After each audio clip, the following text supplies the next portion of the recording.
ये भी जबरदस्ती जैसे कोई कर्म हमसे पाप कर्म करा ले, कौन कराता है?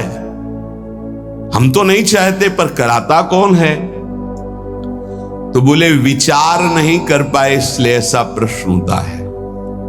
बिना चाहत के कोई पाप करा ले ऐसा सृष्टि में कोई विधान ही नहीं है।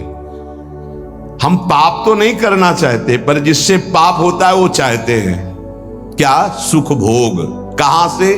पर स्त्री, पर धन, नाना प्रकार के आचरण जो पाप आचरण हैं उनसे सुख चाहते, पाप नहीं करना चाहते पर हम सुख भोगना चाहते हैं, सुख संग्रह करना चाहते हैं, इसी से पाप होते हैं। श्री भगवान से कह रहे केन प्रयुक्तोयम पापम चरति, किससे प्रेरित होकर पाप करता है?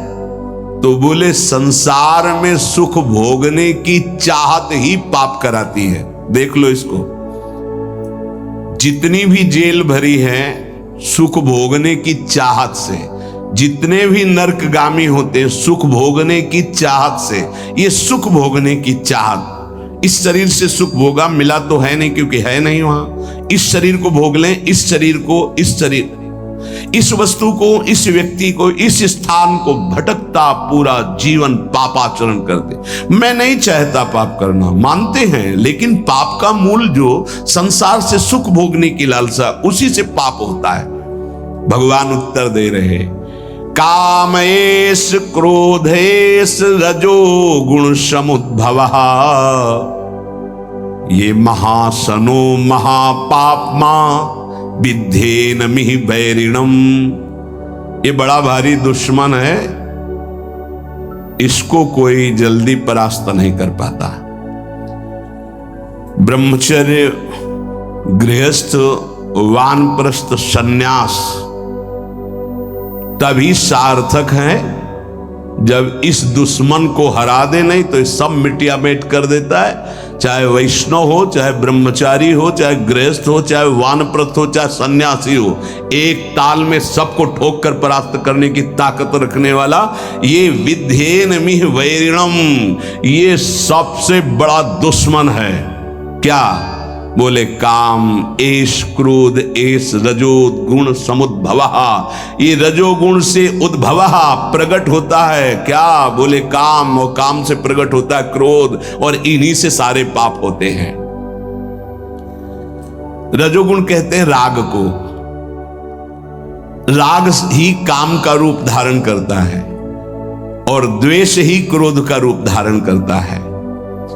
काम से राग पुष्ट होता है और राग से काम की उत्पत्ति होती है। शरीर का राग, भोगों का राग, रुपये का राग, पद का राग, राग सर्वत्र राग, राग से ही काम और काम से ही क्रोध, और काम और क्रोध ये दोनों महापाप कराने वाले हैं। और महासनो महापापमा, ये कभी तृप्त नहीं हो सकते। महासनो, चाहे जितना भोग लो आप, भगवान कह रहे हैं चाहे जितना भोग लो, ये कभी तृप्त होने वाले नहीं हैं। चाहे जितना पदार्थों का संग्रह कर लो, चाहे जितना सुख की सामग्री, वैभव, शरीर सब भोग लो, परिणाम में तुम्हारा हृदय जलेगा, घोर पाप बन जाएंगे, सुख का किनका भी नहीं मिलेगा। नहीं, इतना जीवन हो गया, देखो वैसे ही अतृप्ति, वैसे ही अशांति, वैसे ही भोग वासना। कामेश क्रोधेश, उत्पत्ति विनाशशील जड़ पदार्थों के संग्रह की इच्छा और प्रकृति रचित शरीरों के भोगने में सुख की इच्छा, यही काम है, यही काम। ये पाप कर्म का मूल है।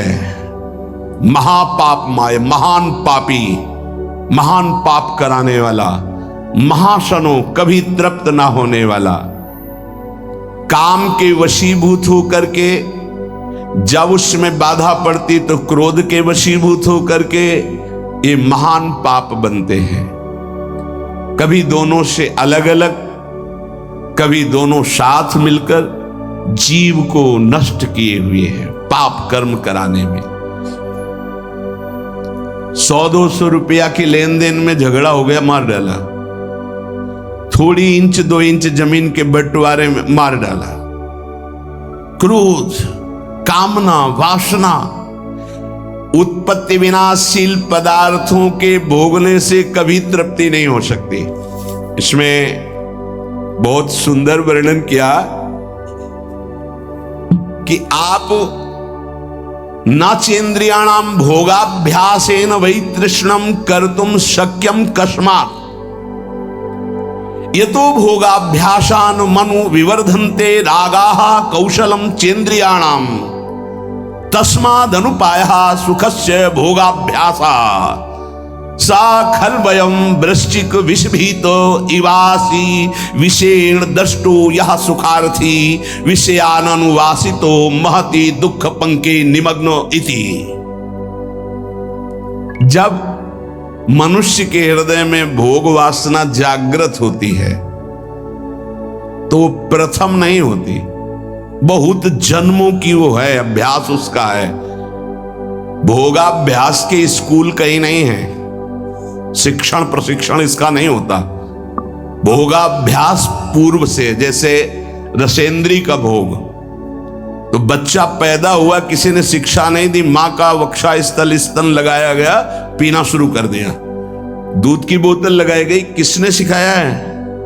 भोगाभ्यास उसका पूर्व से दृढ़ है। वो शरीर नया पाया है लेकिन पुराना है, वो पुरातन है, वो जीव भगवान का अंश सनातन। अब जैसे जैसे यौवन अवस्था का उन्मेष होता है, सब भोग भोगने की प्रबल कामना जागृत होती है। अगर उपासक ये बात समझ ले, बहुत जल्दी विश्राम मिल जाए। जो यहां समझाना चाहते, कह रहे हैं कि नाचेन्द्रियाणाम भोगाभ्यासेन वै तृष्णम कर्तुम शक्यम, तृष्णम कर्तुम शक्यम। हमारे अंदर जो एक इच्छा जागृत होती है कि मैं भोग लूं तो शांति मिल जाएगी, सबके अंदर है। जिस जिस भोग को मन सामने रखता है, लगता है पैसा देके जबरदस्ती कुछ भी हो, इसको मैं भोग लूं तो मैं सुखी हो जाऊंगा, शांत हो जाऊंगा, तृप्त हो जाऊंगा। या कह रहे गलत सलाह दे रही, बुद्धि भ्रष्ट है इसलिए गलत सलाह दे रही।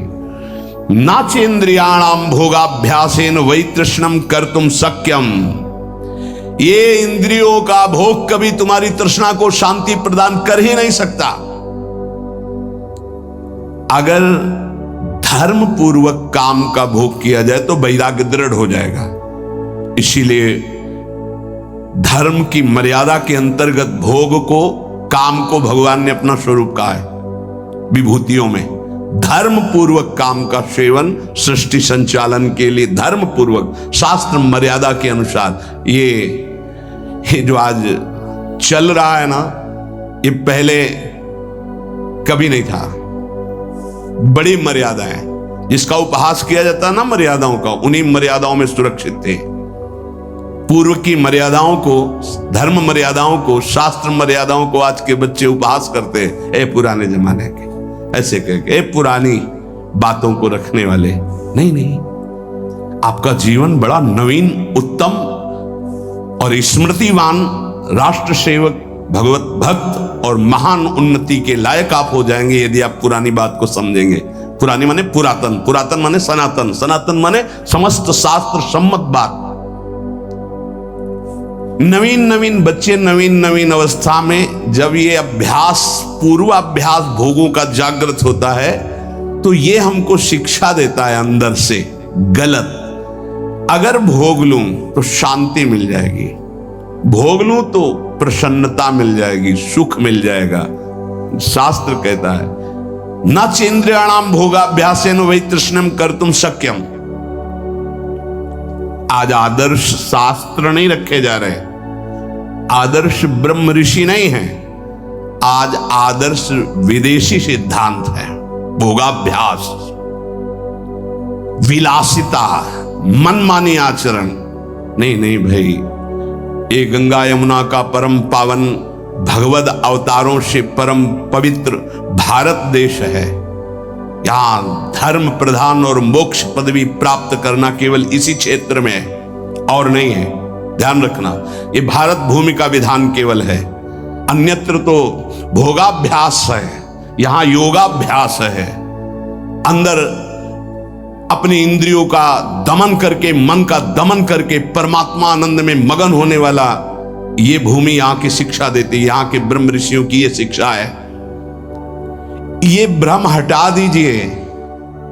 ये महाबैरी महापापी कभी ना घाने वाला काम हमारी बुद्धि को भ्रष्ट करके प्रेरणा देता है। इसे भोग लूं, ये सुंदर, इसे भोग लूं, ये वस्तु भोग लूं, ये व्यक्ति भोग लूं। भोग लो। कितनी बार मर चुके हो भोग भोग के, इस बार भी मर जाओगे, कुछ हाथ नहीं लगने वाला। देख लो, अनंत बार भोग चुके, अनंत बार क्या क्या नहीं बने होंगे, क्या क्या नहीं भोगे होंगे। इसी जन्म में देख लो क्या क्या नहीं भोग रहे हो, क्या क्या नहीं भोग लिया, क्या है आपके पास। शास्त्र की आज्ञा मानोगे तो सुखी, शांत और महान बन जाओगे। नाचेन्द्रियाणाम भोगाभ्यासेन वैतृष्णम कर्तुम शक्यम। नहीं सामर्थ्य है इंद्रियों की कि तुम्हें भोग में वो शांति प्रदान कर दे, नहीं है। त्यागात् शांतिरनंतरम। अधर्म पूर्वक भोगा हुआ भोग तृष्णा को बढ़ाकर नरकगामी बना देता है।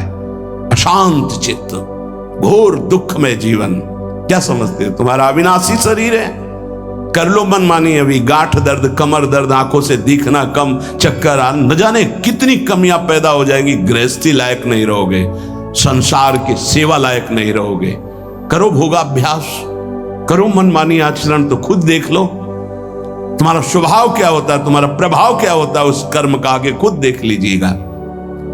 अब सावधानी की बात कर रहे हैं। यतो भोगाभ्यास मनु विवर्धन्ते रागाः कौशलम चेन्द्रियाणाम। अब जैसे जैसे वो भोग भोगने में युक्त होता है तो उसकी इंद्रियां भोगाभ्यास के कला कौशल से प्रवीण होती हैं। शास्त्र है, यतो भोगाभ्यास मनु विवर्धन्ते रागाः कौशलम चेन्द्रियाणाम। ऐसे भोगा, वैसे भोगेंगे, ऐसे भोगेंगे, ऐसे भोगेंगे, ऐसे सुखी हो जाएंगे। वहां चल के वो भोगा शक्ति, विषया शक्ति उसकी प्रबल होती चली जाती है और अशांति, भोग की चाह प्रबल होती चली जाती है। चला था कि भोग लेंगे तो शांति मिल जाएगी, हो गया उल्टा। तस्माद अनुपाया सुख से भोगाभ्यास। सुख की खोज चलने वृत्ति आई थी कि चलो भोग भोगेंगे और सुखी हो जाएंगे। कहां? वही तृष्णम कर्तुम शक्यम। तृष्णा बढ़ गई, इसकी सामर्थ्य है भोग की, वो शांति प्रदान कर सके। न जातु कामः कामानाम उपभोगेन शाम्यति हविषा कृष्ण वर्तमेव भूय एवाभि वर्धते। जो भोगों की लालसा करके भोगों के भोगने में लगा हुआ और सोचता है कि शांति मिल जाएगी, तो ऐसे जैसे अग्नि को सुहाती हुई घी की आहुति दो, कभी वो अग्नि बुझेगी, बढ़ती चली जाएगी। हविषा कृष्ण वर्त में वो भूये एवाभिवर्धते। वो कामाग्नि प्रचंड ज्वाला रूप रख लेगी और भयंकर पाप कराएगी जो तुम सोच भी नहीं सकते, वो तुमसे सोचवाएगी और वो करवाएगी। ये पाप प्रवृत्ति काम के द्वारा। हुआ क्या? बोले सा खलवयम वृश्चिक विष भीतम इवासी विषेण दष्टो यह सुखार्थी विषयानुवासितो महत दुख पंके निमग्न इति। बीछी के डंक के जहर से बचने के लिए विषधर कोबरा के मुख में हाथ डाल दिया। उल्टा हो गया। क्या? हृदय में पहले जलन हुई थी भोग वासना की, तो उसको तो सह नहीं पाया, ये था बीछी के डंक का जहर। अब भोग भोगने में उतर गया तो बोले कोबरा के मुख में हाथ डाल दिया, भारी विष धर के, अब तो जहर चढ़ गया। पता नहीं कितने जन्मों में उतरेगा जहर ये भोग वासना का। इसलिए महती दुख पंके निमग्ने विषयानुवासितो महती दुख पंके। महत दुख में फंस गया। पंक माने कीचड़। महत दुख में फंस गया, वो निकलना बड़ा कठिन। ये दलदल है भोग वासना का, इससे निकलना बड़ा कठिन है। गुरु कृपा से निकल चुके हो तो पीछे कदम मत बढ़ाना। तुम्हें दिखाई दे रहा है बड़ा कोमल भूमि, नीचे इतना दलदल है कि निकल नहीं पाओगे।